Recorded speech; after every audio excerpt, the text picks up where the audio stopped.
चलिए जरा सोचिए, इटली की बर्फीली वादियां, 2026 विंटर ओलंपिक्स का जोश और हवा में करतब दिखाते एथलीट्स, यही तो है स्नोबोर्डिंग का जादू। तो तैयार हो जाइए, हम सब मिलकर मिलान कोर्टिना 2026 के इस सबसे कूल स्पॉट के सफर पर निकलने वाले हैं। अब जरा इस नंबर को देखिए, 11। सोचने वाली बात है, ये आखिर है क्या? ये सिर्फ एक गिनती नहीं है, बल्कि स्नोबोर्डिंग की दुनिया का, खासकर ओलंपिक्स का एक मैजिक नंबर है। यकीन मानिए, ये एक नंबर इस खेल की पूरी कहानी बयां करता है। तो ये 11 स्नोबोर्डिंग के कुल मेडल इवेंट्स की संख्या है। जी हाँ, इसका मतलब है कि स्नोबोर्डिंग सिर्फ एक खेल नहीं, बल्कि 11 अलग-अलग मुकाबले हैं जहां दुनिया के बेहतरीन एथलीट्स गोल्ड मेडल के लिए अपना सब कुछ दांव पे लगा देते हैं। तो ये सारा एक्शन कहाँ देखने को मिला? मेजबान था इटली का खूबसूरत शहर मिलान कोर्टिना। सारे इवेंट्स हुए शानदार लिविग्नो स्नो पार्क में, और 5 से 18 फरवरी 2026 तक यहाँ हर दिन एक नया इतिहास रचा गया। तो इन 11 इवेंट्स का राज क्या है? इन्हें 5 मेन हिस्सों या कह लीजिए डिसिप्लिन्स में बांटा गया है।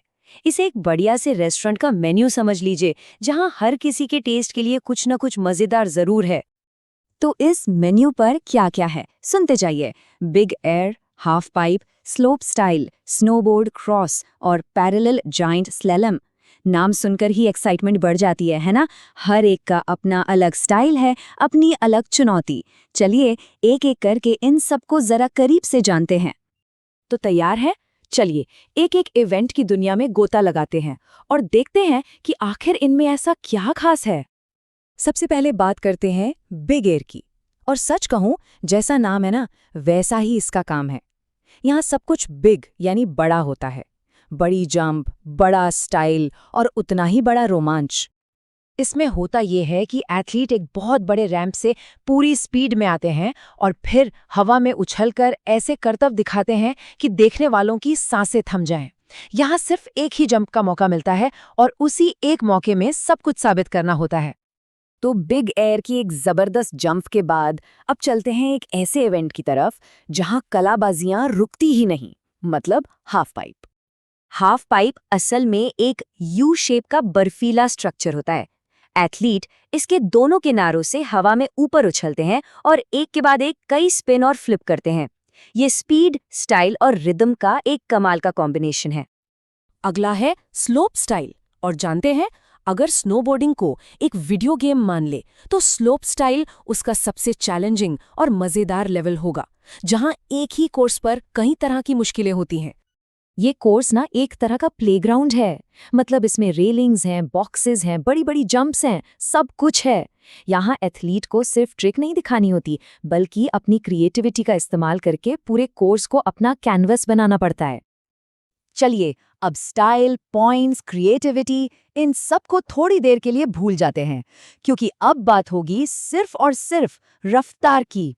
आ गया है स्नोबोर्ड क्रॉस। 4। ये नंबर याद रखिए, क्योंकि यही इस इवेंट का सारा रोमांच है।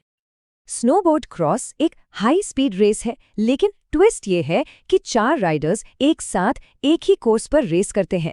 यहाँ कोई भी किसी से टकरा सकता है, कोई भी गिर सकता है, मतलब कुछ भी हो सकता है। इसीलिए ये सबसे अनप्रिडिक्टेबल और रोमांचक इवेंट्स में से एक है। और अब आते हैं हमारे आखिरी मेन डिसिप्लिन पर, पैरेलल जाइंट स्लैलम। यहाँ कोई जंप नहीं, कोई फैंसी ट्रिक नहीं, ये है स्पीड और कंट्रोल का असली खरा इम्तिहान।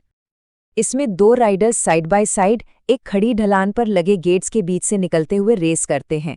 यहाँ जिसकी लाइन सबसे सटीक और स्पीड सबसे तेज होती है, वही जीतता है। ये पूरी तरह से सटीकता और कंट्रोल का खेल है।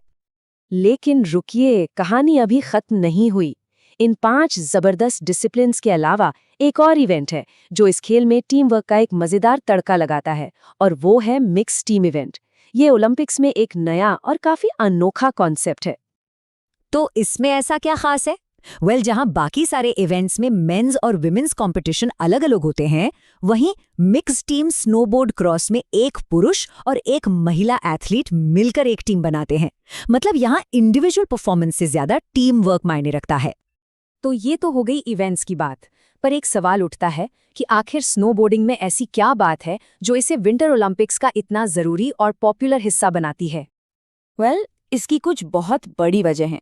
सबसे पहली बात, इसका यूथ अपील, इसका कूल फैक्टर जो नौजवानों को अपनी तरफ खींचता है। दूसरी, इसकी हाई एनर्जी, मतलब हर पल एड्रेनलिन रश। और तीसरी, वो कमाल की स्किल और हिम्मत जो इसे करने के लिए चाहिए। और ये कोई ऐसा खेल नहीं है जो बस 1-2 देशों तक ही सीमित हो। अब तो जापान, अमेरिका, ऑस्ट्रेलिया और चीन जैसे देश इसमें पावर हाउस बन चुके हैं। इससे साफ पता चलता है कि स्नोबोर्डिंग अब एक ग्लोबल फेनोमेनॉन बन चुका है। तो 2026 ने ये तो साफ कर दिया है कि स्नोबोर्डिंग कहीं रुकने वाला नहीं है।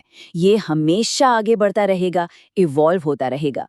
और यहीं एक दिलचस्प सवाल भी खड़ा होता है कि जब एथलीट्स अपनी हदों को लगातार पार कर ही रहे हैं, तो वो अगला नया डिसिप्लिन कौन सा होगा जो पूरी दुनिया को अपना दीवाना बना देगा? ये तो आने वाला वक्त ही बताएगा।